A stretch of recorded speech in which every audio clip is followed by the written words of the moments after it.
gave me a shark's tooth he found on the beach, and that too took its place in a scene. Sloop Point Plantation, across on the mainland, was a delight to visit. James and May Graves have restored it with love and meticulous respect for the original house. It has been designated as the oldest plantation house in the state. In my novel, it has become Gull's Cove, and the people who live there bear no resemblance to the far more gracious hosts at Sloop Point.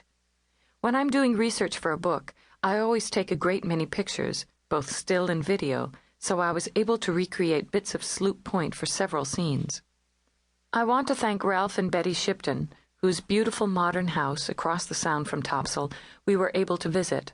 I'm especially grateful for the use of the Shiptons' elevator. I don't know what Captain Nick would have done without it. The manager and staff of the handsome Soundside restaurant were especially helpful, inviting us in during off hours to take pictures so that my characters could dine in accurate surroundings. Strangely, I feel closer to Topsail now than I did when we were there. After all, I have spent so many months on the island watching my characters work out their various destinies.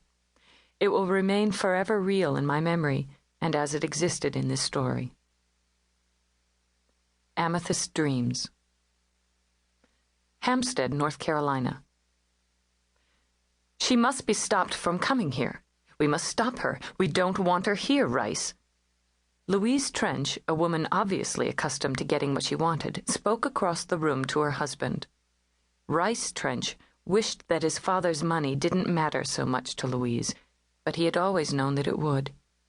In her mid-50s, she was still beautiful, and all too well aware of the fact. Her hair had been kept carefully blonde, and her face was still smooth, as though all strong emotion had been suppressed. She had never grown fat, and her figure was perfect in her expensive, well-cut clothes.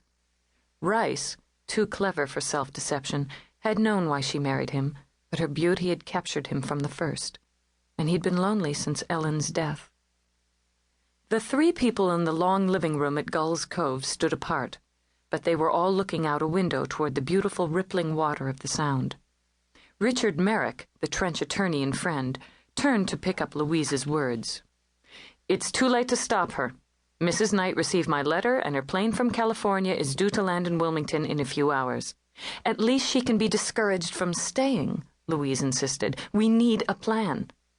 My father is dying, Rice said, and he's the one she's coming to see. She won't be here long. He just wants to talk to her about Susan. Rice still looked devastated whenever he spoke his daughter's name. He knew she was dead. He had felt the loss of her from the first, though it was something his father, Nicholas, had never accepted. The tie between Nick and his granddaughter had been unusually close, and so through Nick's recent long illness he had spent thousands of dollars to find out why she had disappeared. Sending for Hallie Knight, his granddaughter's oldest friend, was nothing more than a foolish last attempt, but perhaps the most threatening in Louise's eyes. Nick will live forever, she said tartly. I hope that's true, Richard said, picking up his raincoat and briefcase. In any case, I'd better get started for the airport. I'll phone you after I've delivered Mrs. Knight to the island.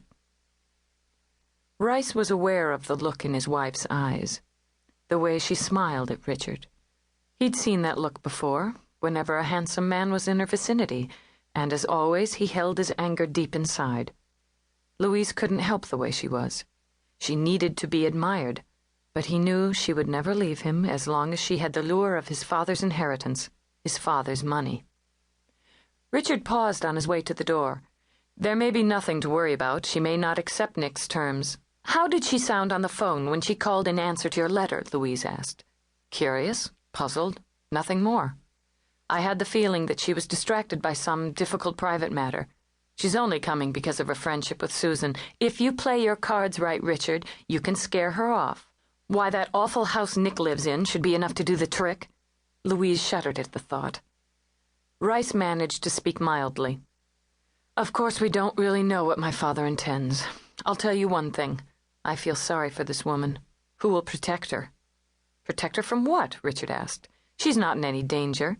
How can we be sure? Rice asked, taking a deep breath. After all, no one knows what happened to Susan.